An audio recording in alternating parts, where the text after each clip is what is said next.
By declining to commit to a peaceful transfer of power, President Trump has agitated many who fear he will refuse to leave office even if he loses the November election and may even resort to violence. But the terrifying reality is that there are also mechanisms that are legal and constitutional that could enable Trump to stay in office without actually winning the vote. The system of electing the president is complicated because it was not designed to be directly democratic. The Constitution calls for states to choose the presidential electors, who in turn gather to vote for the president. Over time, states have passed laws that ensured their state's popular vote for the presidency would determine the electors. But those are laws, not a constitutional obligation. Now, imagine the scenario during election week. Trump is leading on November 3rd, but Joe Biden pulls ahead in the days following. Republicans file objections to tens of thousands of mail-in ballots. Democrats file countersuits.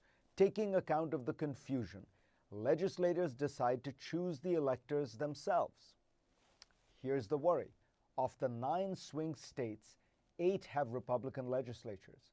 If one or more decide that balloting is chaotic and marred by irregularities, they could send what they regard as the legitimate slate of electors, which would be Republican.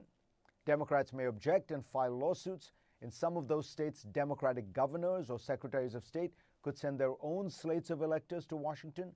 That would add to the confusion, but that might well be part of the Republican plan. Because you see, when Congress convenes on January 6th to tally the electors' votes, there would be challenges to the legitimacy of some electors.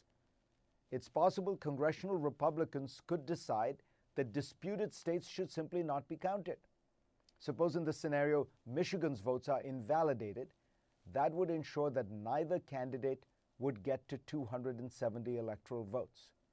At that point, the Constitution clearly directs that the House of Representatives vote to determine the presidential election. But it does so with each state casting a single ballot. If the current numbers hold, there would be 26 state delegations that are Republican and 23 Democratic, with one tied. So the outcome would be to re-elect Donald Trump. Trump doesn't need to do anything other than to simply accept this outcome, which is constitutional. Thanks to Tom Rogers and Tim Wirth for their writings on this topic. Trump clearly understands this chain of events. He's been casting doubt on mail-in ballots for months, insisting that the results must be the ones that reflect the tally on election night. He said this week that without mail-in ballots, there would be no worries about a transfer of power because there would simply be a continuation of his rule. He has also acknowledged, we have an advantage if we go back to Congress. Does everyone understand that? I think it's 26 to 22 or something because it's counted one vote per state. Now, for this scenario to play out, state Republican parties have to put their desire to win above concerns that all voices in their state are heard.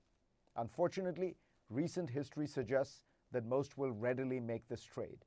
Many state Republican parties have been actively attempting to suppress votes. Just a few examples. In 2011, Texas passed a law requiring a government ID for voting and allowed gun licenses but not student IDs from state universities.